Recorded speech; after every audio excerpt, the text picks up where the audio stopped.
tous, tous Bonjour. les visages que je connais, bonjour, ceux du parcours de stage entrepreneurial, les invités aussi. Merci d'être là, c'est super apprécié comme toujours.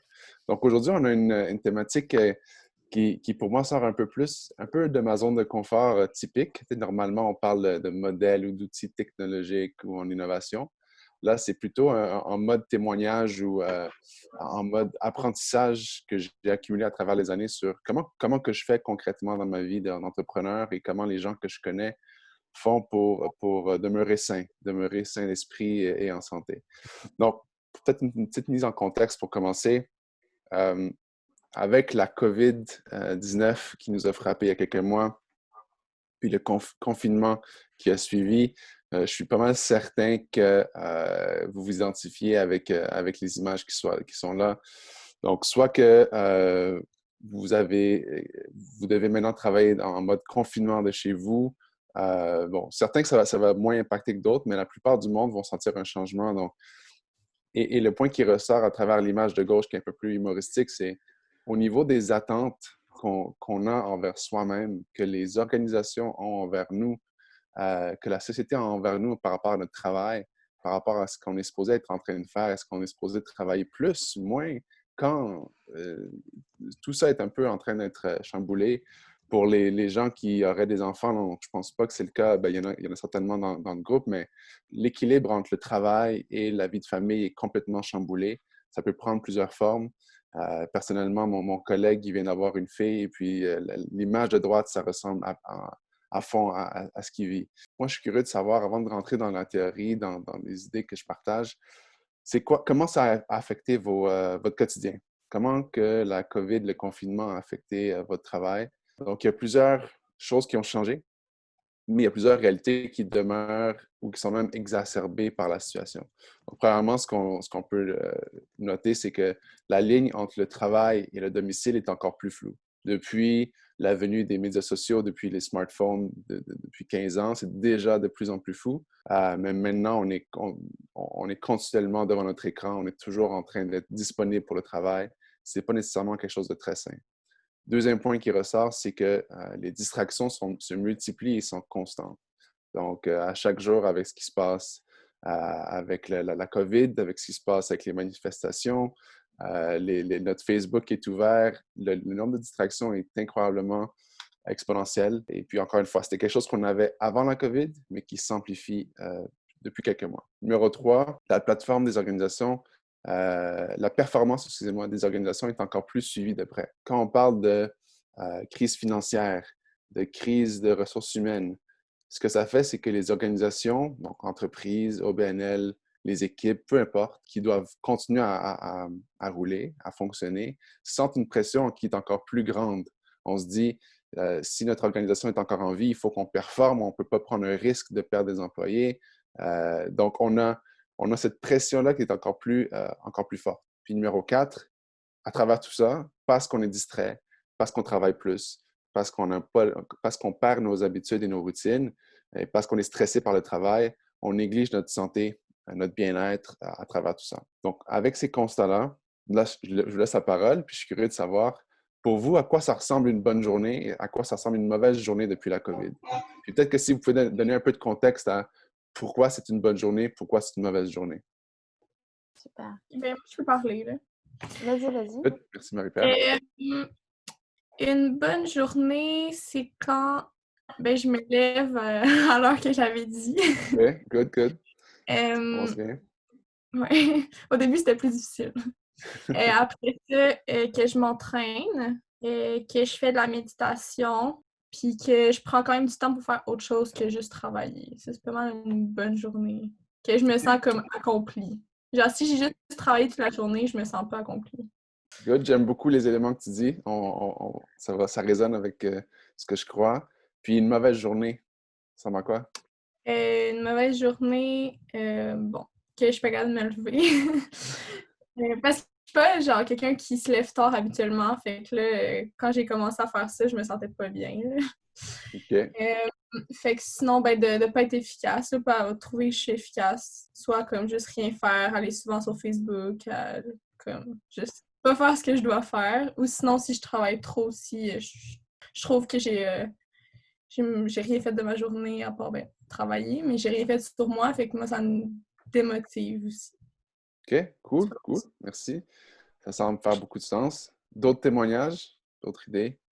Bonne journée, mauvaise journée? Quoi ça Moi, je trouve ressemble? que une bonne journée, c'est une journée qui est au minimum différente des autres. Parce que surtout avec le confinement, il y a OK, genre une routine répétitive qui s'installe. Puis c'est genre, OK. j'ai l'impression de vivre la même journée depuis 32 jours. C'est Donc, très j'aime ça vrai, quand il y a ouais. quelque chose de spécial, soit aller au parc avec un ami ou peu importe, en respectant 2 mètres, évidemment. Ou soit, je sais pas, un email que j'ai reçu qui me motive ou peu importe. Mais j'aime vraiment pas les journées qui sont trop routinières. Je OK, trouve que ça rend le tout très lourd. OK, super intéressant. Donc, tu parles de l'aspect, la routine qui peut être écrasante ou qui peut être fatigante. Super intéressant. Il y a une balance entre une bonne routine, des bonnes habitudes, puis une journée de la marmotte qui est beaucoup trop répétitive. Très bon. Peut-être un dernier témoignage. OK. Ben moi, c'est un peu différent des autres, là. Dans le fond, moi, une bonne journée, c'est quand j'ai été vraiment productive puis que j'ai comblé toute ma to-do list. Tu sais, j'ai le stage entrepreneurial, mais aussi j'ai 2 cours, fait que je fais en sorte que Mhm. je suis occupée. Fait que c'est quand j'ai tout rempli ma to-do list que c'est une bonne journée. OK, cool. Donc, là, un focus sur la performance. Ben, ça Mm. varie de chaque personne, évidemment. C'est ça le but aussi de l'exercice, c'est qu'il y a des choses qui reviennent. Donc, j'ai entendu l'aspect de briser la routine, mais en même temps, chaque personne va avoir ses propres routines, ses propres habitudes. Donc, super intéressant. Bon, parlant de routine, OK. Un des points qui, pour moi, a été une révélation depuis quelques années dans ma vie d'entrepreneur, c'est le fait que la routine n'a pas besoin d'être égale à quelque chose de négatif ou quelque chose de plate. Toute ma vie, quand j'étais jeune, j'avais un peu une allergie à tout ce qui était routine ou habitude. Je trouvais que c'était synonyme de péjoratif ou de répétitif et que ça brisait la créativité d'une certaine façon. Mais depuis que je suis entrepreneur puis que je dois gérer des équipes, gérer des projets, puis je veux aussi maintenir ma santé mentale et physique à travers tout ça, je réalise que la discipline, c'est vraiment crucial pour avoir une liberté. C'est pour ça que j'ai mis la quote de Jocko Willink. Ceux qui ne connaissent pas et qui sont curieux, là, c'est un Navy SEAL, donc un gars disons, c'est un gars vraiment de l'armée, là, vraiment discipliné. Puis il y a plusieurs livres, podcasts, puis c'est un gars très motivant, très inspirant. Puis ce qu'il dit toujours, c'est que discipline equals freedom. Okay? On pense souvent à être libre, à être libre de faire ce qu'on veut en n'ayant aucune contrainte, mais au contraire, c'est comme sur l'autoroute, quand il y a des lignes sur l'autoroute, ça nous guide, right? Ça nous permet de ne pas penser à où est-ce qu'il faut aller. La même chose pour les habitudes saines, donc de bien manger, de bien bouger, de méditer, n'importe quelle autre habitude. C'est comme ça que je le vois de plus en plus. Le défi, c'est la balance entre devenir trop strict et se créer un stress de plus et suivre cette discipline-là. Je n'ai pas trouvé la balance personnellement. Je suis absolument un élève de ça. Je ne suis pas du tout un master. Donc, ce que je vais vous dire comme suggestion ou comme idée que j'ai eue, ce n'est pas des vérités. C'est un peu où est-ce que je suis rendu en ce moment. Donc, avec ça, on va voir comment on peut schématiser les différents genres de saines habitudes. La façon que je l'ai proposé, c'est en premier, il faut qu'on parle de l'individu. Right? Si vous êtes entrepreneur, gestionnaire, étudiant, peu importe, au centre de tout ça, évidemment, c'est vous. On va parler de santé physique, mentale, c'est quoi les routines de la personne. Si vous n'avez pas un contrôle sur vous-même et que vous n'êtes pas dans un bon état d'esprit, on s'en fout de votre organisation, on s'en fout du reste, ça ne va pas fonctionner. Donc, on commence avec ça. Le deuxième niveau, c'est au niveau de l'organisation. Quand on pense à une organisation, quand on pense à la santé, on va penser à la santé financière, la santé des employés. Mais pour simplifier la chose aujourd'hui, avec le temps qu'on a, j'ai mis le focus sur l'aspect performance et processus. Donc, qu'est-ce qui fait qu'une entreprise est pérenne, qu'elle avance de façon prédictible, prévisible, excusez-moi, et puis qu'il y a un certain aspect fluide à l'organisation. Donc, ça, c'est le deuxième volet. Puis le troisième volet, c'est ce que j'ai appelé l'interface individu-organisation. C'est l'équilibre entre ces deux choses-là. Parce que la réalité, c'est que l'individu, en tant qu'employé ou entrepreneur, peut faire tout ce qu'il faut pour avoir la santé physique, mentale et autres. L'organisation peut faire la même chose de son côté avec ses processus.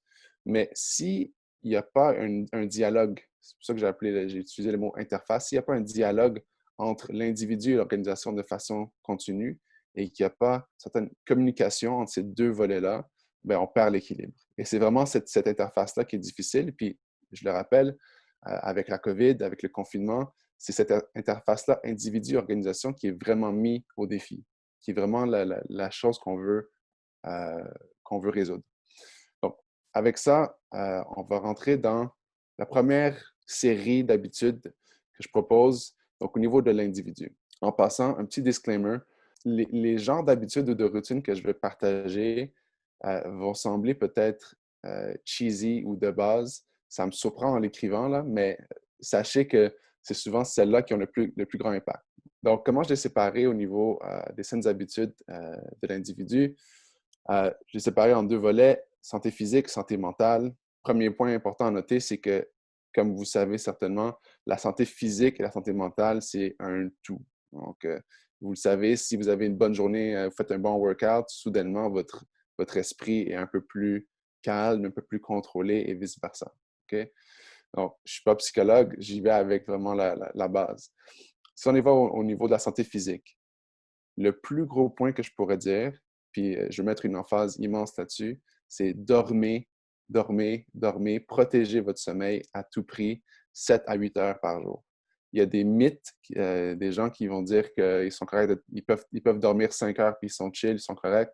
Presque promet que non, là. Il y a des études qui montrent par les plus grands chercheurs, médecins, que ça prend en moyenne 98% de la population ont besoin de 7 à 8 heures. La grande majorité, c'est plutôt 8 à 9. Puis c'est peut-être une infime portion de la population qui peut vraiment être correcte avec moins que 7.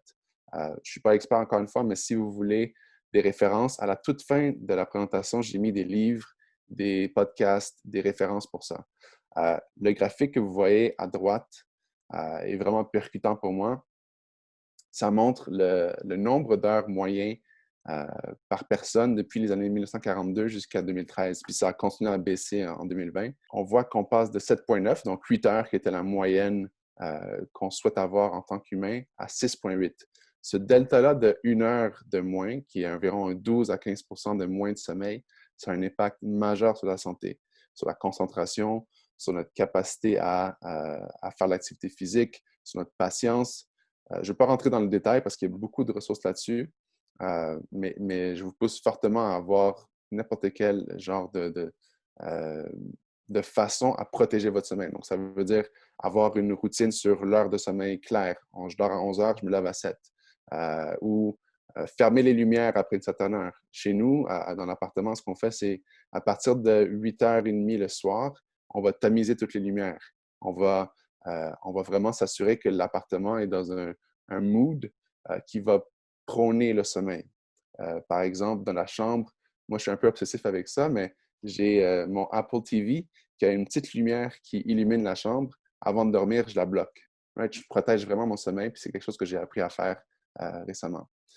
J'ai une question de Georges, donc c'est quoi la question? Vas-y. Oui, je voulais savoir, il y a certains chefs d'entreprise qui disent ceci. Eux, par exemple, qu'est-ce qu'ils font?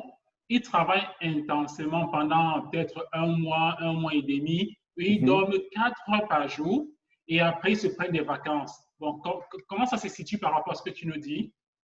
Très bon point. Encore une fois, sans être expert, je ne pense pas que c'est la façon à suivre du tout. Bien qu'il y a je pense qu'il y a un aspect du sommeil qui peut être rattrapé, mais c'est minimal. Donc, par exemple, si vous devez dormir 8 heures par jour puis que vous avez une journée où est-ce que vous dormez 6 heures, les études sont un peu mitigées là-dessus, mais il semble que de dormir un peu plus le dimanche peut aider. Mais de rattraper 4 heures de sommeil manqué fois des semaines, c'est impossible. C'est vraiment impossible, donc absolument pas. Puis même si, même si ça peut fonctionner de façon théorique, ça ne fonctionne pas, mais ce qu'on veut, c'est qu'à chaque jour qu'on se réveille, qu'on soit le plus efficace possible. Donc, je te promets que les journées où est-ce que tu fais 4 heures de sommeil, tu travailles plus, mais les heures de travail que tu fais de plus sont vraiment moins efficaces. Okay? C'est un point que je répète souvent. L'univers ou le marché ne récompense pas les gens qui ne dorment pas ou qui font plus d'heures. On s'en fout. Est-ce que le produit fonctionne? Est-ce qu'il y a un besoin qui est assouvi? C'est tout ce qui compte. Donc non, je suggère fortement de respecter le 8 heures par jour. C'est l'analogie que je peux donner. Je mets beaucoup d'emphase sur le sommeil, mais c'est vraiment important. L'analogie que je peux donner, c'est quand vous brossez vos dents, là, vous brossez vos dents à chaque jour. C'est pas comme si vous pouvez attendre 2 semaines à ne pas brosser vos dents puis rattraper tout le travail en une soirée. Okay? Donc, bref, l'analogie s'applique à plusieurs choses. OK, Good. merci. Deuxième point, encore une fois, une chose qui semble très, très de base, mais bouger. L'activité physique, au moins 30 minutes par jour peut faire une grosse différence. Simplement d'aller prendre une marche. Donc, si on parle de la COVID, une des choses qui, moi, m'a sauvé mon esprit, ma psychologie, c'est juste de prendre du temps à chaque jour, d'aller prendre une mini-marche autour du quartier. On sort de notre routine, on bouge, puis de bouger, de marcher un 30 minutes, ça peut brûler quelque chose comme 100 calories peut-être, mais 100 calories qui sont brûlés à chaque jour, ça fait un impact notable au niveau du cardio, au niveau de la perte de poids, ainsi de suite. Donc, autant au niveau physique, vous voulez rester en forme. Donc, quand vous avez un bon niveau d'hormones, quand vous avez beaucoup plus d'énergie, vous êtes plus focus. Mais au niveau psychologique aussi, ça vous aide à avoir une meilleure estime de soi-même et donc de rester dans un bon mindset de façon continue. Vous le savez, ça peut être... J'avais une petite question Ouais. pour Marie-Pierre. Est-ce que toi, tu as commencé à faire ton sport et ta méditation depuis le Covid parce que tu réalisais que tu avais besoin de stimuler le matin ou tu faisais ça depuis avant? Je m'entraîne depuis que je suis jeune. Là. J'étais un athlète national, fait que j'avais comme besoin vraiment de ça. Puis j'ai arrêté pendant 1 an de m'entraîner. Puis je me suis rendu compte que j'allais vraiment pas bien. Fait que j'ai vraiment besoin de ça depuis que je suis jeune. Puis sinon, la méditation, j'en faisais quand j'étais plus jeune, j'ai arrêté. Puis là, depuis le COVID, j'en fais à chaque jour. Ouais. Ça c'est vraiment ça que j'ai comme réintégré. Merci. Cool. J'allais dire quelque chose par rapport à bouger, à l'activité physique. Là. Un point important avec la COVID, c'est qu'il y a plusieurs de nos habitudes qui sont peut-être mis au défi. Comme personnellement, j'allais à chaque matin au gym. Avant la COVID, jusqu'à la mi-mars, chaque matin, peut-être une fois par semaine, je le manquais. Je prenais 1 heure au gym. Depuis ce temps-là, c'est fermé. Donc, et puis, j'ai eu un mois atroce. Là. Le mois de mars à avril, c'était vraiment dégueulasse au niveau activité physique. Mais ce que j'ai fait depuis un mois, puis ça peut peut-être vous sparker des idées, c'est avec mon meilleur ami, Alex, un ami d'enfance. Ce que je fais, c'est qu'à chaque jour, soit lui ou soit moi, on se texte quand on a fait 30 push-ups. Okay? Donc, je me lève le matin ou le soir, peu importe, je fais 30 push-ups, je lui texte 30 push-ups, puis il faut qu'il fasse avant de dormir, obligatoirement. Surprenamment, ça fait un mois que les deux, on ne manque pas une journée, sauf j'ai manqué dimanche ma journée. Ça m'a frustré, mais vous voyez qu'il y a des façons d'être créatif, il y a des façons de s'adapter à la réalité. Donc, c'est pas que votre gym est fermé ou que votre activité sportive en équipe est arrêtée qu'il faut arrêter de bouger. Donc, voilà, pour bouger à chaque jour, ça fait une grosse, grosse différence. Après ça, si on rentre dans la santé mentale, donc Marie-Pierre l'a mentionné, puis je suis très content de l'entendre, la méditation. Okay? Encore une fois, je ne suis pas expert, les effets sont toujours en train d'être étudiés en ce moment, mais avant de rentrer là-dedans, je suis curieux de savoir qui médite en ce moment ou qui a déjà fait de la méditation avec une application ou en groupe. Faites un thumbs up si vous l'avez fait ou mettez des cœurs ou peu importe. OK, ça semble être environ 40%, peut-être 30-40%. OK, donc ça veut dire qu'il y a beaucoup de gens qui sont prônes à essayer ça. En gros, ce que c'est la méditation, c'est pas nécessairement comme l'image de droite. OK? Ça, c'est la version classique qu'on a de s'asseoir devant le soleil en étoile puis connecter avec l'univers. Oui, ça peut être ça le but, mais la version la plus conventionnelle depuis quelques années, c'est ce qu'on appelle le mindfulness meditation ou la méditation pleine conscience. C'est vraiment pas basé sur la spiritualité en tant que telle, mais l'idée, c'est que vous prenez 10 minutes par jour où est-ce que vous allez rien faire, vous allez vous asseoir et vous allez, par exemple, tenter de juste focusser, mettre l'emphase sur votre respiration. Je vous promets que juste cette tâche-là, d'essayer d'écouter votre respiration pour 1 minute, c'est presque impossible. Moi, je ne suis pas encore capable. Après 2 ans de pratique, là, automatiquement, ce qui va se passer, c'est que mon esprit va aller vers différentes pensées, différents concepts, ma to-do list, mon stress, ainsi de suite. Mais de prendre 10 minutes par jour le matin, premièrement, ça nous protège, ça nous crée un peu un moment pour soi, okay, où est-ce qu'on est, on est protégé de nos tâches et de nos obligations. Ça nous permet de pratiquer notre focus. Puis concrètement, à quoi ça a l'air, là? Moi, j'ai une application qui s'appelle Waking Up. Puis à la toute fin, j'ai toutes les références, là, mais c'est une méditation qui est assistée. Donc, il y a quelqu'un qui parle dans l'écouteur, puis qui te dit, par exemple, OK, ferme tes yeux, focus sur ton breath, ou ouvre tes yeux, puis regarde un objet pendant 2 minutes. C'est vraiment, encore une fois, plusieurs approches différentes, mais l'idée, c'est de venir calmer l'esprit et de venir minimiser un peu ce qu'on appelle le chatter mind ou le monkey mind en anglais. Tous les genres de voix qui parlent dans notre tête, qui nous stressent constamment. Donc, je vous pousse fortement à essayer ça. Ça a un gros impact sur moi et sur plusieurs personnes que je connais. J'aurais une question. Comment est-ce que c'est possible dans un monde où on est toujours inhibé dans beaucoup trop d'informations, surtout avec les réseaux sociaux, de genre enlever toutes les sources de distraction? Tu sais, comme tu vas sur Instagram, tu vois la vie de 4000 amis, après tu marches dans la rue, tu vois des publicités, tu ouvres la télé, il y a des publicités. C'est comme si je me rends compte ces derniers temps, comme je suis toujours en train d'être distrait soit par une musique, soit par une publicité, soit par les stories de mes amis, soit par les posts. Je suis comme toi. Honnêtement, je suis aussi très distrait. Des choses concrètes qui, moi, m'ont aidé, c'est concrètement, mettons, avant ça, j'étais inscrit à comme 30 newsletters de genre d'articles scientifiques ou whatever que je recevais à chaque matin. Je me réveillais, puis j'avais 30 nouveaux emails, puis je les lisais, puis j'étais trop connecté. Une chose que j'ai faite, c'est j'ai déconnecté de toutes mes newsletters, sauf un seul, je crois. Donc, je passais de 30 newsletters à un. Pour Facebook, j'ai retiré l'app de mon cell, de mon smartphone. Ça a l'air un peu extrême, là, mais je ne suis pas sur Instagram. J'ai Instagram, mais je ne suis pas dessus. Mais j'ai juste retiré l'app.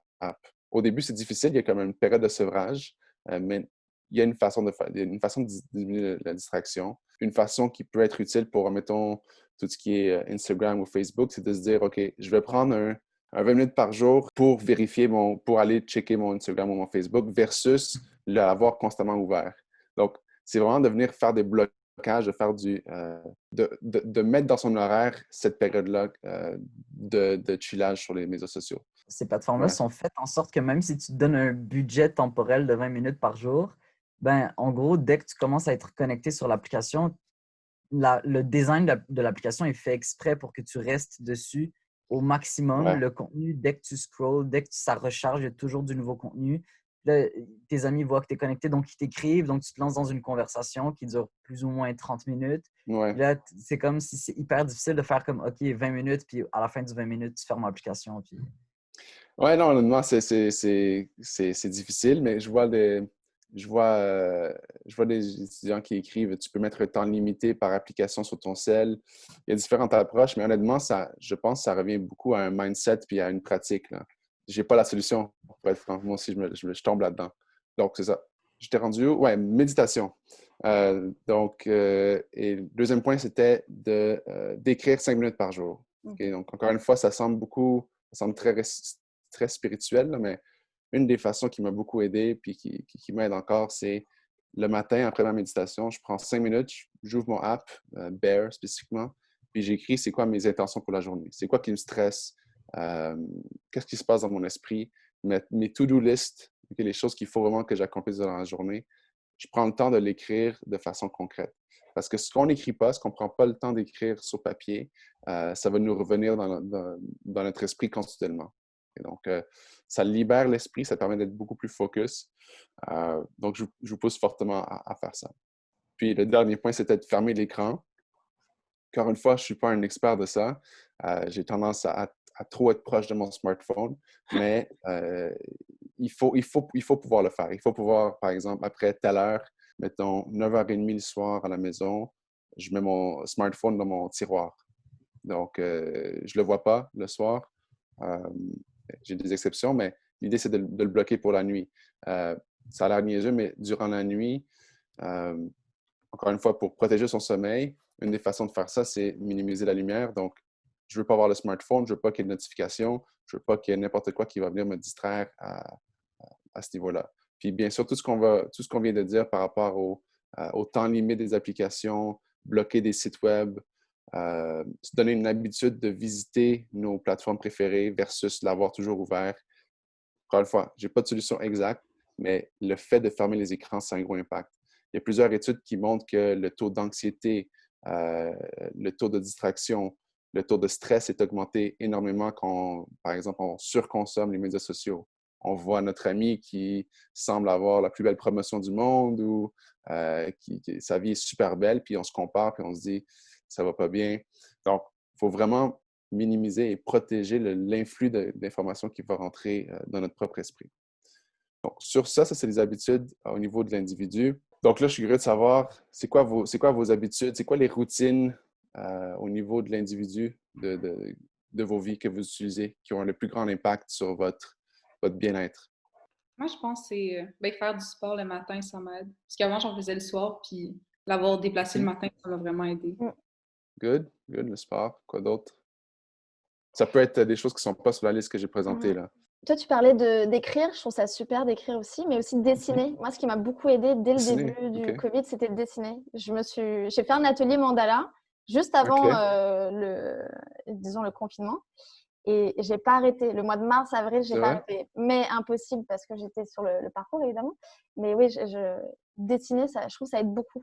Très bon point. Tout l'aspect artistique, c'est sûr, c'est majeur. Comme ça me fait penser tous les gens qui jouent des instruments, la guitare, du piano, peu importe. Moi, je sais que ça m'aide de jouer un peu de guitare. Ça libère l'esprit. D'autres idées? Moi, je disais se réveiller 1 heure disons, on veut se réveiller à 8, mais se réveiller à 7, prendre une douche froide et juste s'asseoir avec un café jusqu'à temps que c'est la meilleure chose. Mais ça marche pas chaque jour, mais quand ça marche, c'est bien. Est-ce que c'est spécifiquement la douche froide, l'aspect genre douche froide pour te réveiller, c'est ça? Ouais. OK, t'es courageux. Moi, je suis pas assez courageux de faire ça. C'est bon. C'est sûr que ça réveille. Quoi d'autre? Faire du piano. Moi, j'adore. Comme, je trouve que ça me permet de canaliser mes émotions. Puis, comme si chacune de mes émotions prenait la forme d'une note. Puis là, je peux composer. Ça donne un résultat, comme disait Oriane, de la même manière que dessiner, tu crées quelque chose en même temps d'exprimer tes émotions. Fait que c'est super cool. Nice, cool. Ouais, c'est certain que l'aspect gestion des émotions puis transfert de ces émotions d'une certaine façon, c'est important. On a tendance à être très axé sur la performance puis nos tâches, mais on est tous des humains, donc il faut qu'on adresse ces émotions-là d'une façon ou d'une autre. Cool. Maintenant, au niveau des organisations en tant que telles, c'est quoi les habitudes que je crois qui sont les plus percutantes? Premier niveau, c'est la balance entre ce qu'on appelle les opérations, donc le day-to-day, le quotidien, nos tâches, les projets actuels, ce qu'on fait à chaque jour, et la vision long terme. Pourquoi je mets ça comme premier point, c'est que personnellement, c'est quelque chose que c'est un point où j'ai fait beaucoup d'erreurs. Concrètement, en tant qu'entrepreneur, quand on est en train de monter une équipe, monter une entreprise, ça bouge très, très vite. On est toujours stressé, on est toujours dans un rush, on veut livrer quelque chose, on veut faire des ventes, on veut impressionner un investisseur. Donc, on est toujours dans un mode de pression et d'activité constante. Puis, dans ce mode-là, souvent, on oublie de prendre du recul puis de se dire qu'est-ce qu'on fait bien, qu'est-ce qu'on fait mal, qu'est-ce qu'on peut lâcher, qu'est-ce qu'on doit rajouter comme tâche. L'exemple qui me vient en tête, c'est à l'automne 2017, je pense, ou l'hiver 2018, peu importe, on commençait à avoir des ventes quand même intéressantes au niveau de l'entreprise. Puis, on commençait à devoir livrer nos produits physiques à des distributeurs. Puis, pour nous, c'était un gros milestone, c'est un gros avancement. Puis, mon réflexe, quand j'ai vu ça, quand j'ai eu cette nouvelle réalité, c'était de livrer moi-même toutes les commandes. Donc, je louais un U-Haul ou j'empruntais un camion d'un ami, puis je faisais du back and forth toute la journée à livrer des boîtes. Puis, au tout début, c'était utile, ça nous servait parce qu'on n'avait pas encore les ressources ou les processus pour avoir une équipe de transport. Mais j'ai probablement fait ça pour 2 mois de trop, jusqu'au moment où j'ai réalisé que le temps que je passe à faire cette tâche-là, je pourrais payer quelqu'un, un transporteur ou un partenaire qui pourrait livrer ça beaucoup plus efficacement. Oui, c'est plus cher, mais ça sauve de mon temps et de mon esprit et de ma santé mentale. Donc, c'est un exemple concret qui me revient en tête, mais je peux vous promettre que dans toutes vos équipes, dans tous vos projets, surtout pour ceux qui ont un aspect répétitif, donc il y a des tâches qui sont répétitives, il y a des tâches certainement que vous faites qui prennent trop de temps ou qu'il y a des shortcuts que vous pouvez ajouter dans vos tâches pour les rendre plus efficaces. Il y a des choses que vous pouvez déléguer à d'autres personnes. Vous pouvez aussi trouver des sous-traitants pour les faire. Donc, comment qu'on fait concrètement pour réaliser qu'on est en train de faire des tâches inutiles et inefficaces? Il faut qu'on prenne du recul de façon systématique. Donc, nous, ce qu'on fait chez Wilder Harrier concrètement, c'est qu'une fois par trimestre, c'est forcé, c'est au calendrier, on fait une retraite stratégique. On va en dehors du bureau, en dehors de la ville. Là, ça va être un peu plus difficile maintenant, là, mais typiquement, on va louer un chalet à quelques heures de Montréal. On ferme nos cellulaires, on ferme nos ordi. Puis tout ce qu'on fait, c'est qu'on fait un recap de l'état de l'entreprise. Donc, la vision long terme, la stratégie, bien sûr, tout ça. Mais à chaque semaine, c'est quoi les tâches que Mathieu fait, que Paul fait, que Philippe fait, qu'il faut qu'on revoie, qu'on délègue, et ainsi de suite. Donc, ça nous force un peu ce recul-là. Penses-tu que le temps vaut plus que l'argent? Dans quel sens? Qu'est-ce que tu veux dire par ça? Bon, un peu comme ton exemple que tu as donné tantôt. Bien, ouais. Des fois, j'ai aimé l'exemple que tu as donné parce que ça illustre comment tu peux focusser ton effort sur ce qui génère de la valeur dans ton entreprise. Tu construis dans le long terme, donc pour scaler ta business. Je pense qu'une façon d'adresser ça concrètement, c'est, mettons pour l'exemple de moi qui livre des boîtes versus un camionneur qui livre des boîtes. Je faisais ça parce que ça coûtait 60 $ par jour. Puis c'était plus cheap que de payer 200 $ par jour pour un transporteur, disons. Okay? Donc, mon calcul, c'était, je vais sauver 200 moins 60, je vais sauver 140 $ par jour. On est une startup, on est lean, il faut qu'on sauve de l'argent. Mais comme tu dis, le temps et de l'argent. Il y a un moment donné où est-ce que si je passe 8 heures à me promener dans la ville versus 8 heures à faire des appels de vente, bien, 8 heures de vente, ça va valoir beaucoup plus que 140 $. Donc, il n'y a pas de modèle exact pour faire ça, mais c'est toujours un peu un trade-off, comme tu dis, là, le temps que je passe à faire telle tâche, elle va rapporter à court terme, à moyen terme, à long terme. Merci. Moi, je pense que l'erreur que beaucoup de gens font, c'est qu'ils pensent que le temps, c'est linéaire par rapport à l'argent. C'est-à-dire que tu peux remplacer une heure de travail pour 30 $ de l'heure, par exemple. Mais le temps, pour moi, ça permet de générer exponentiellement de l'argent. Il n'y a pas un taux fixe. C'est juste comme je pense qu'il faut protéger au maximum son temps. Parce qu'avec une heure de tâche, tu peux générer 10 000 $ si tu as fait la tâche qui t'a permis de débloquer un contrat ou peu importe. Donc, moi, je pense qu'il ne faut vraiment pas mettre les deux de manière linéaire. C'est vraiment le temps qui permet de générer comme exponentiellement de l'argent. C'est clair. Très bien dit. Très bien dit. Vraiment d'accord avec ça. Donc là, si je passe au deuxième point, qui est d'automatiser la créativité. Pourquoi je mets ça comme point important pour une organisation? C'est que, surtout pour les startups, les entreprises qui partent de zéro puis qui sont très, très motivées par une vision, qui sont très créatifs à la base, par définition, et qui évoluent, ce qui se passe souvent, c'est que cet esprit entrepreneurial, cette énergie initiale est diluée quand on rentre dans un mode opérationnel, qu'on a des clients, on a des ventes, on a des partenaires. On oublie de garder cette énergie-là. Donc, nous, ce qu'on fait concrètement chez Wilder, encore une fois, c'est à chaque mois qu'on fait. On a créé un genre de format qu'on appelle un Creative Session. Puis ce qu'on fait concrètement, c'est, encore une fois, avant la COVID, on se rencontrait pas au bureau, donc chez un ami, dans un parc, peu importe, n'importe où, dans un espace distinct du bureau. Puis on se donnait une thématique à brainstormer pendant 3 heures. Il y a différents modèles pour le brainstorming. Vous avez eu des séances là-dessus, je crois. Donc, ce n'est pas ça le but. Mais c'est plutôt le fait qu'on avait schedulé à l'horaire, on avait fixé à l'avance qu'à chaque dernier vendredi du mois, on va faire un brainstorming, puis on va prendre du recul encore une fois et s'assurer d'avoir du fun, puis de retomber dans le même feeling qu'on avait au tout début de la startup, qu'on était dans un mode créatif de façon continue.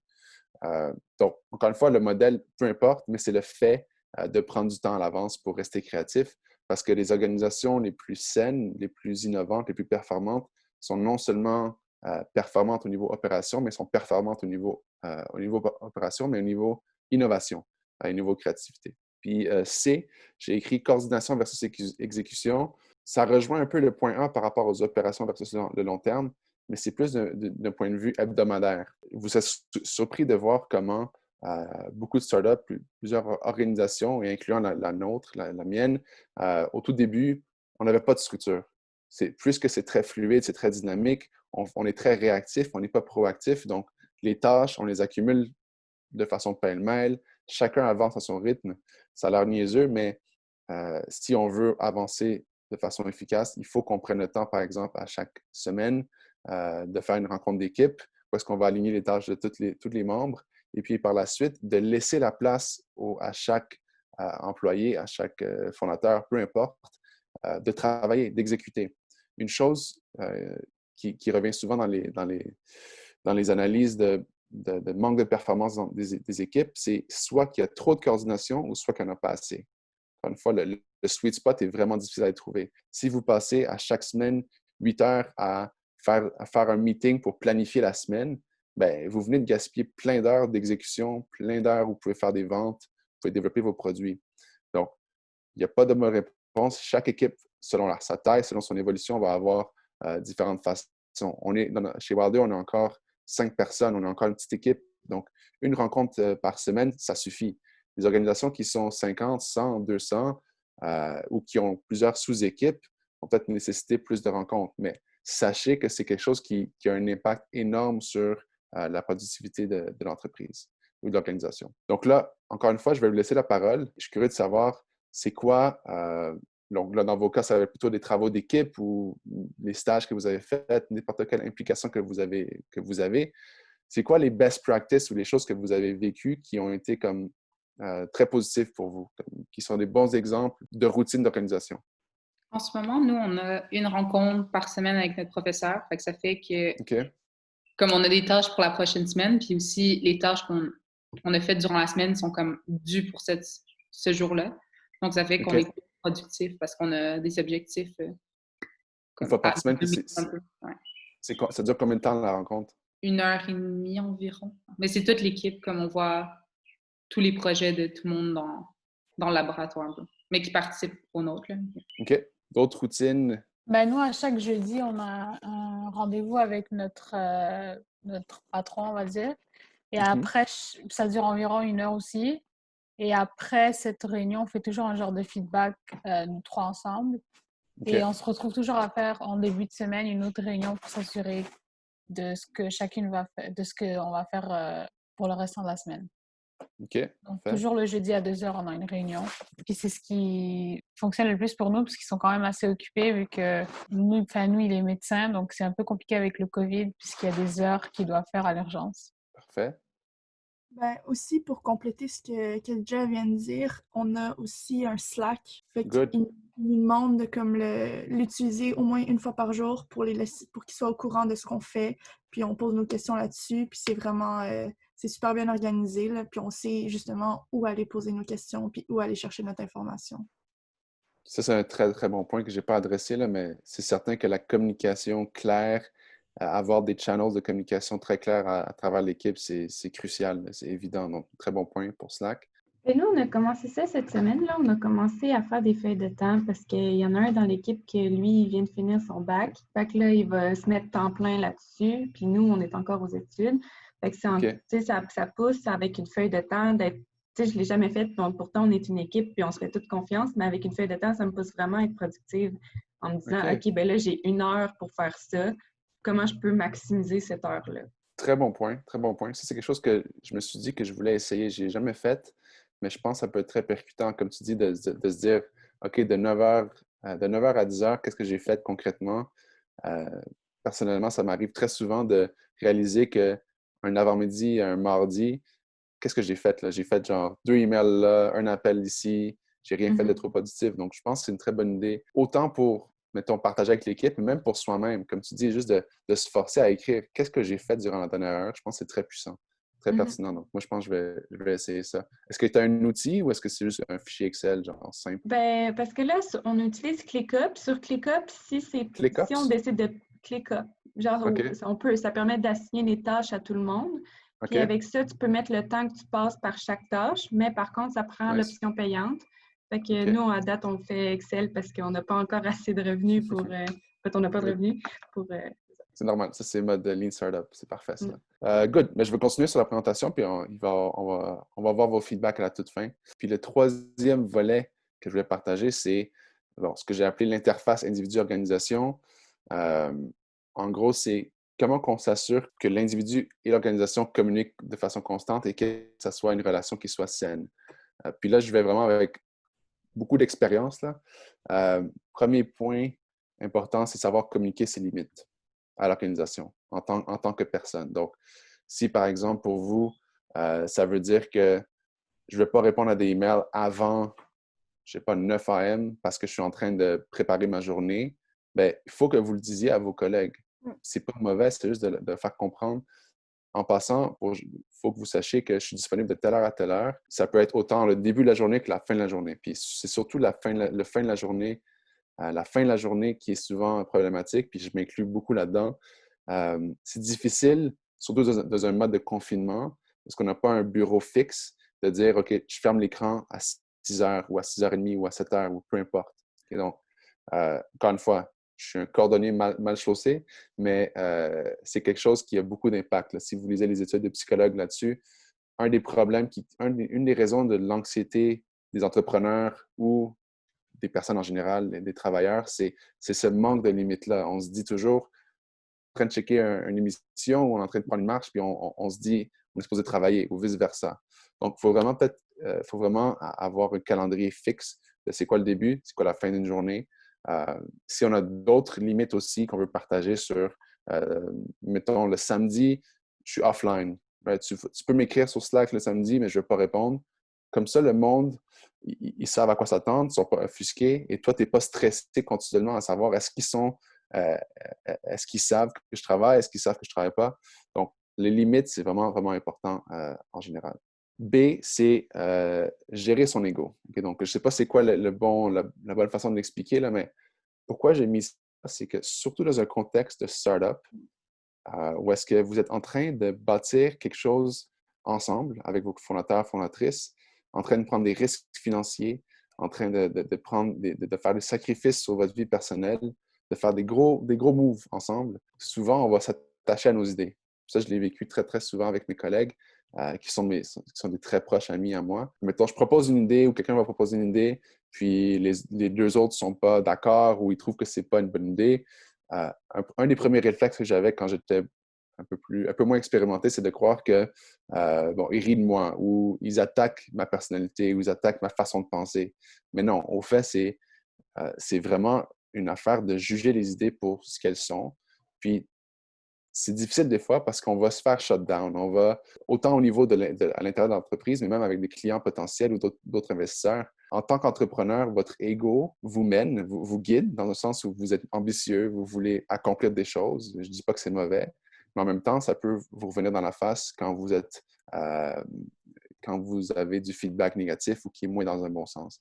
Donc, une des choses que nous, on fait chez Wilder concrètement, quand on sait qu'on va avoir une discussion qui va être difficile, donc si c'est par exemple de parler est-ce qu'on va lancer ou non un produit pour telle date ou est-ce qu'on va carrément est-ce qu'on va renvoyer un employé? Des grosses décisions qui sont faites en équipe. Ce qu'on fait, c'est que avant de rentrer dans la rencontre, on clarifie à tout le monde, on dit on laisse nos égos en dehors de la porte.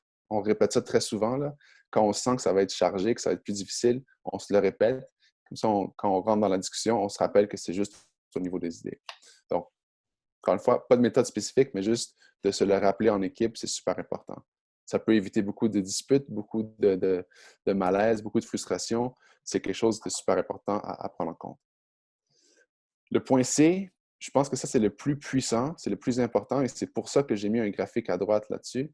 C'est ce qu'on appelle le deep work ou le flow state qui sont reliés. Okay, donc. Faites un thumbs up, mettez un thumbs up si vous connaissez le concept de deep work ou flow state. Good. Je suis content de voir. Il n'y a pas beaucoup de réponses. Puis c'est quelque chose de super important. Donc, en gros, ce que ça dit, c'est, mais premièrement, vous connaissez tous c'est quoi le flow state. Le flow state, c'est un état de transe, c'est un état de focus intense les gens qui font du sport le connaissent. Donc, si vous avez une game où est-ce que vous êtes in the flow, tous les paniers rentrent, vous battez tous vos records, c'est fluide, vous pensez à rien d'autre que la game, vous êtes dans le moment présent, c'est du flow state. Si vous travaillez sur une présentation, sur de la recherche, puis vous ne voyez pas le temps qui passe, vous avez oublié de penser à toutes les autres choses dans votre vie, vous êtes immergé dans, comment on dit, vous êtes dans votre travail à fond, ça c'est du flow state. Okay?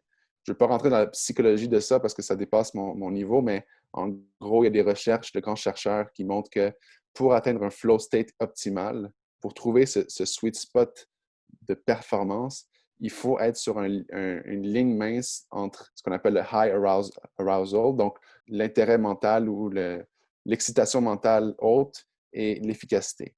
Donc, si vous avez quelque chose, les extrêmes, c'est si vous avez une tâche qui est plate et trop facile, vous ne pouvez pas tomber dans un flow state. Si vous avez une tâche qui est beaucoup trop difficile, beaucoup trop ambitieuse pour votre niveau de compétence, non plus. Le point à comprendre là-dessus, c'est ça existe comme état d'esprit. C'est l'état d'esprit le plus puissant pour être productif, pour avoir une journée où est-ce que vous allez pouvoir avancer sur vos tâches. Mais le point, c'est que de moins en moins, les employés, les entrepreneurs, les équipes, les gestionnaires ont accès à ce flow state-là. Pourquoi? Parce qu'on est distrait non-stop. Si quelqu'un nous slack, on veut répondre rapidement. Si quelqu'un nous texte, on veut répondre rapidement. On est toujours dans un mode, et c'est bien, on est dans un mode de collaboration constante, mais ça fait en sorte qu'on n'a pas de temps pour rentrer dans un deep work. En gros, le deep work, c'est le fait de construire de façon proactive des moments pour avoir du flow state. Okay? Le contraire du deep work, donc ça le dit, c'est profond, c'est ce qu'on appelle du shallow work. C'est les journées, par exemple, où est-ce que vous sentez que vous avez un peu rien fait, c'était pas fluide, il y avait des interruptions constantes, mais il y a des façons de compenser pour ça. Encore une fois, j'ai mis dans les références les livres que je suggère pour ça. Donc ça, c'est vraiment un point super important. D, soyez honnête. Ça peut paraître bizarre, là, mais c'est vraiment, quand je parle d'honnêteté, c'est au sens de prendre le temps de dire à vos collègues votre état d'esprit. Donc, s'il y a une semaine où est-ce que, par exemple, votre mère est à l'hôpital ou que vous avez n'importe quel genre de défi financier ou n'importe quel aspect de votre vie personnelle qui va affecter votre travail, ma vision des choses, c'est que bien qu'il faut rester professionnel, il faut toujours fournir le travail. Surtout dans un contexte de start-up ou de collègues proches, parce que vous êtes toujours dans un mode de haute performance, ça vaut la peine d'être honnête, de le dire en passant. Les gars, cette semaine, il va falloir que je vais être un peu plus distrait parce qu'il y a telle chose qui se passe dans ma vie. Déjà, ce que vous faites en faisant ça, c'est que vous gérez les attentes, vous réduisez un stress que vous avez sur vous-même de performer, puis les gens vont apprécier cette franchise-là. Concrètement, dans mon cas à moi, récemment, un de mes collègues, un de mes partenaires, Mathieu, il y a une fille, il y a un bébé à la maison. Puis, avec la COVID, il ne peut pas avoir de place de garderie, donc c'est vraiment compliqué. Puis, il nous a dit upfront, il nous a dit « Guys, en ce moment, je ne travaille pas 8 heures par jour, je travaille 4 heures par jour. Je suis désolé, c'est impossible, il faut que je gère ma fille, puis that's it. » Puis, on n'est pas fâché de ça, on n'est pas déçu, on est content, c'est clair. Donc, on ajuste un peu les tâches comme ça. Il y a une panoplie de situations qui devraient nous forcer à être honnêtes et de partager ça avec nos collègues. Puis surtout dans la COVID, dans les habitudes qui sont chamboulées, dans notre style de vie qui est chamboulé, il faut être flexible, il faut être le plus franc possible avec nos partenaires. Puis le E qui est relié à ça, c'est vos collègues sont des humains avant tout. C'est vraiment, encore une fois, ça a l'air tellement cheesy, tellement de base, tout ce que je dis, mais c'est des choses qu'on oublie. Quand on est dans le vif de l'action, qu'on est entrepreneur, puis on est vraiment, on a une emphase sur la performance, sur avoir un résultat, on pense juste à ça, on se réveille le matin, puis c'est à ça qu'on pense. Des fois, on oublie de comprendre la réalité des autres, puis juste de savoir comment ça va dans ta vie, qu'est-ce qui se passe, comment je peux t'aider. Okay. Un exemple concret pour moi qui me vient en tête, c'est j'ai parti d'entreprise avec 2 personnes, Mathieu et Phil, dont Phil qui est un de mes plus proches amis du secondaire. C'est un ami très, très proche dans la gang. Puis, ce qui est tricky ce qui est particulier, puis ça peut vous arriver aussi, c'est que quand vous rentrez dans un mode de partir une startup ensemble avec des rôles, avec des obligations, ainsi de suite, des fois, vous allez oublier, puis ça m'est arrivé, on oublie qu'on est avant tout des amis. Ça a l'air niaiseux, mais ça change la relation, ça change un peu la dynamique. Puis concrètement, puis c'est un bon timing, un exemple de ça, là, de prendre le temps de voir l'aspect humain de l'autre personne, c'est hier, après notre meeting d'équipe, qui était le lundi, j'ai pris du temps pour parler avec Phil pendant 30-40 minutes, juste pour savoir comment ça va, qu'est-ce qui se passe, qu'est-ce que tu lis, c'est quoi ton état d'esprit. Puis ça a fait un bien immense. Ça permet un peu de réduire ce stress-là qu'on a d'être l'employé parfait, d'être le partenaire parfait, d'être le collègue parfait. Donc, encore une fois, je sens que c'est très, très cheesy, très de base, mais je vous promets que c'est ce genre de choses-là que vous allez oublier quand vous êtes à fond dans votre startup, dans vos projets. Ça devient un peu trop à gérer. Sur ce, comme j'ai promis, je vais vous partager un peu les références, les outils que j'utilise. Donc, jusqu'à maintenant, c'était un peu du high level, mais concrètement, comment que moi je fais pour appliquer les habitudes que j'ai partagées. Donc, au niveau individu, un premier app que j'aime bien s'appelle Streaks. Je ne sais pas s'il y en a qui le connaissent, mais en gros, ce que ça dit, c'est Streaks, c'est le fait de garder des habitudes à chaque jour, de garder des habitudes continues à chaque jour. Puis ce que ça fait, c'est vous inscrivez dans l'app, c'est quoi l'habitude que vous voulez faire. Donc, ça peut être, par exemple, je veux boire 2 litres d'eau par jour, ou je veux faire 20 push-ups, ou je veux appeler ma mère. Peu importe c'est quoi l'habitude que vous voulez faire, vous la créez, puis l'application va vous créer une notification ou un reminder ou un calendrier pour vous forcer à le faire et va vous donner des pointages si vous suivez votre routine à chaque jour. Et parce qu'un des points importants par rapport aux routines, aux habitudes, c'est que c'est exponentiel. C'est beaucoup plus puissant de faire une petite routine à chaque jour. Okay? Donc, prendre 30 minutes de sport à chaque jour, faire un appel à chaque jour, que d'essayer de compenser ça à la toute fin du mois. Le deuxième, plus pour l'aspect méditation, c'est Waking Up. Vraiment, vraiment très bien coté, énormément de reviews par rapport à ça. Il y a plusieurs modules, donc pour les méditateurs beginners avancés, c'est vraiment bon. Je parlais de l'écriture, donc d'avoir une application, d'avoir une place où vous écrivez. Bien sûr, vous pouvez juste écrire sur une feuille, ça fonctionne, vous pouvez prendre n'importe quelle application, mais ce que j'aime de Bear, c'est vraiment plus facile à créer des tags, à créer des hashtags. Donc, c'est beaucoup plus dynamique comme genre d'application. Pour ceux qui sont super curieux, sont plus curieux par rapport au sommeil, par rapport à la science du sommeil, il y a un livre vraiment génial de Matthew Walker, PhD, sur les statistiques, sur les effets du manque de sommeil, ainsi de suite.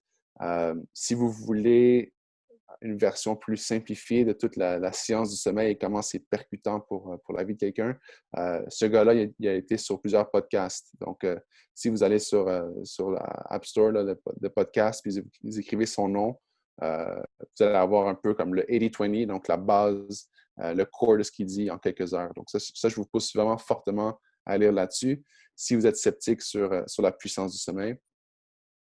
Maintenant, au niveau organisation, interface individu-organisation, les outils que j'utilise, qu'on utilise, un qui a été vraiment majeur pour nous, c'est ce qu'ils appellent la méthode 3 Hagway. Ça a été créé par une entrepreneur de renom, Shannon Byrne, Cisco. Puis en gros, ce que ça fait, c'est que ça combine plusieurs modèles de gestion d'entreprise, d'analyse stratégique.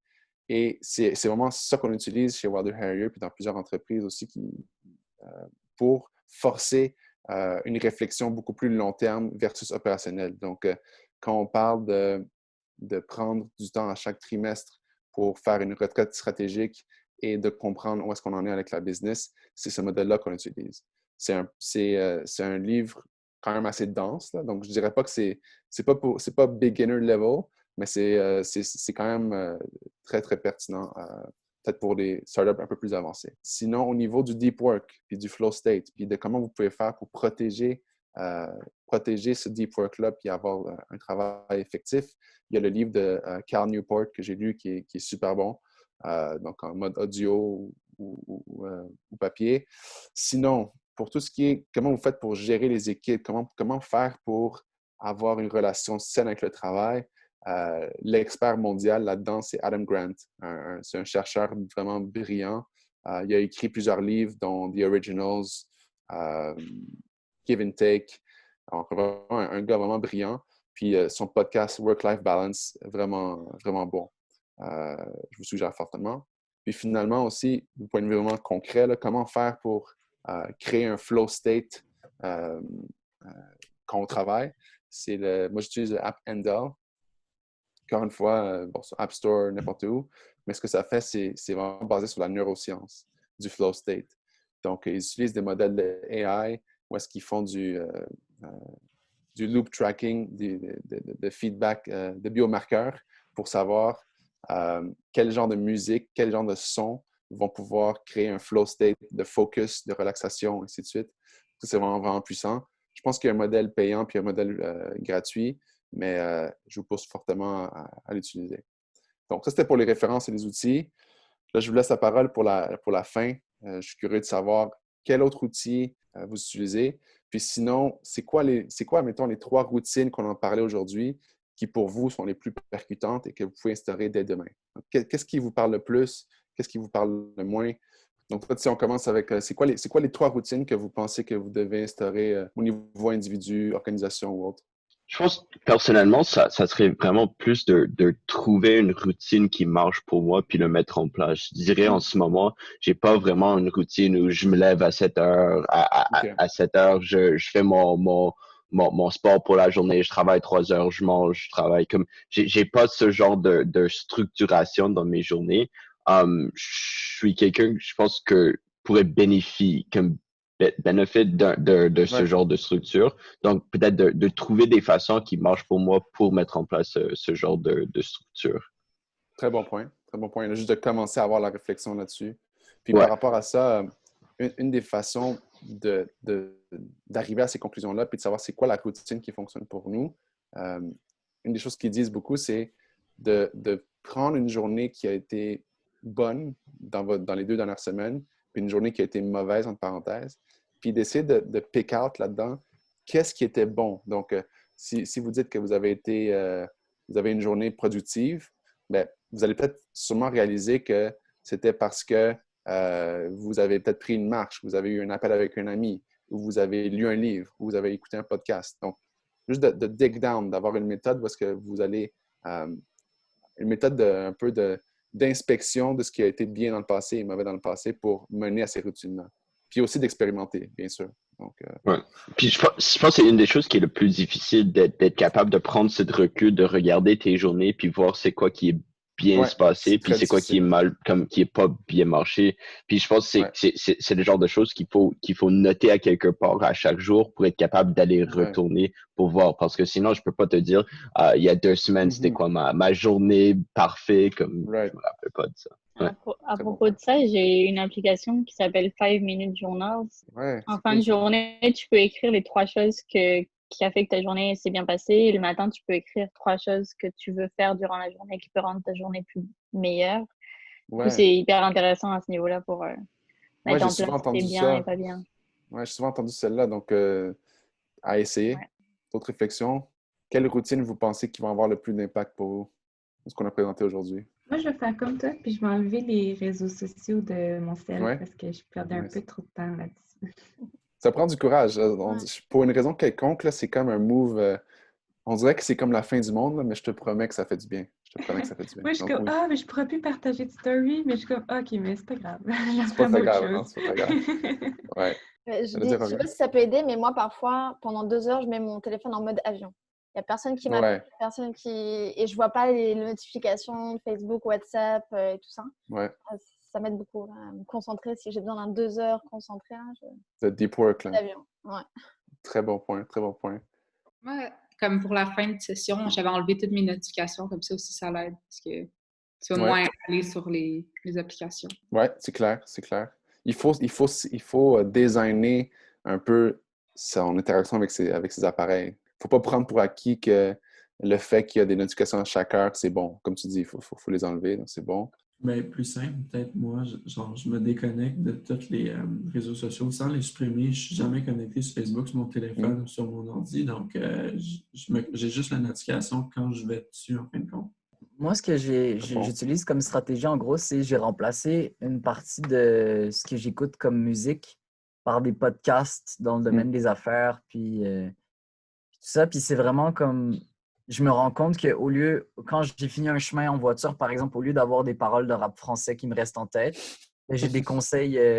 Non, mais tu sais, c'est ça, j'ai des conseils en développement des affaires, développement personnel, etc. Puis c'est comme... Surtout, quand tu entends quelque chose, tu le mémorises vraiment plus que ce que tu le penses, contrairement à la lecture et tout ça. Comme des fois, j'ai des flashbacks de qu'est-ce que quelqu'un a dit dans un podcast. Je suis comme, ça me sert concrètement. Très bon point pour les podcasts. As-tu des idées, as-tu des suggestions pour tes collègues? Ben moi, j'en avais parlé avec Alexandre Dion durant ma session de coaching, mais moi, j'ai téléchargé une application, puis je pense que c'est le meilleur investissement que j'ai jamais fait. Ça s'appelle Koober, en gros, Koober. Ça coûte $100, un peu moins de $100 par année, mais c'est comme des centaines de livres qui sont résumés en audio. Donc, par exemple, moi, je lis des livres de 200 pages avec des résumés audio de 20 minutes. Donc, je retiens tous les points clés de genre des centaines de livres d'affaires. On dirait que je suis payé cool. mais je ne suis pas payé. Très, très cool. Puis je suis un immense fan de podcasts et d'audiobook depuis 7 ans. Là. Donc, je te comprends à 100%. Par rapport à retenir des faits, là, retenir des données, si vous y pensez, on a souvent été... on a le mythe que de lire, c'est plus puissant que d'écouter. Mais ça fait 300 000 ans que l'humain écoute des histoires. Donc, on écoute des histoires avant qu'on ait pu lire des textes. Donc, c'est normal que de façon évolutionnaire, ce soit plus percutant. Oui, absolument. Un gros fan de podcast puis de fan d'audiobook. Si je peux faire du pouce, justement, là, tu parles depuis les nuits des temps, on raconte des histoires, on les écoute. C'est juste pour faire du pouce sur l'atelier de la semaine dernière sur le storytelling de Renaud Margueraz. C'est super important, le storytelling. C'est super important que vous l'incluez dans votre présentation, dans vos pitchs, dans votre site Internet, quand il y en aura un. Donc, voilà, c'était juste pour faire du pouce là-dessus. Très vrai. Mais sur ce, peut-être que je peux conclure sur quelques petits points. Premièrement, merci pour vos interventions, merci pour vos idées, c'est super apprécié. J'espère que ça a été utile. Je le répète que ce n'est pas une prescription exacte de qu'est-ce qu'il faut que vous fassiez, plutôt des pistes de réflexion. Puis l'idée, c'est que vous vous demandiez face à vos routines individuelles d'organisation, qu'est-ce qui fonctionne, qu'est-ce qui ne fonctionne pas, puis expérimenter, puis essayer. Ce n'est pas en 2 jours qu'on va trouver toute la liste des bonnes habitudes puis qu'on va devenir parfait, puis on ne va jamais devenir parfait. Mais je vous pousse fortement à penser à ça dès maintenant. Personnellement, c'est seulement une réflexion que j'ai depuis peut-être 2 ans, d'être beaucoup plus discipliné, d'être beaucoup plus réflectif par rapport à mes habitudes personnelles. Puis j'aurais dû le faire il y a 6 ans, j'aurais dû le faire il y a 10 ans. Donc, vous avez la chance de commencer à penser à ça puis d'avoir une vie qui va être encore plus saine, équilibrée, puis avoir des startups, des compagnies, des projets qui avancent encore mieux. Donc, c'est pas un ou l'autre. Je pense que c'est une opportunité de devenir une meilleure personne puis un meilleur performeur ou un meilleur employé ou entrepreneur. Donc, sur ça, je vous dis merci encore, puis bonne journée, puis on se voit assez bientôt. Merci, Paul. Merci beaucoup. Merci. Salut. Au revoir.